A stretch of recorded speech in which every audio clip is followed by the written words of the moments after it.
felt it your entire life, that there's something wrong with the world. You don't know what it is, but it's there, like a splinter in your mind, driving you mad. Do you know what I'm talking about? The Matrix. The Matrix is everywhere. It is all around us. Even now, in this very room. You can see it when you look out your window, or when you turn on your television.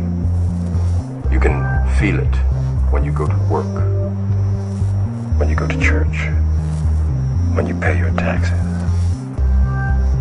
It is the world that has been pulled over your eyes to blind you from the truth. What truth? That you are a slave, Neo. Like everyone else, you were born into bondage, born into a prison that you cannot smell or taste or touch.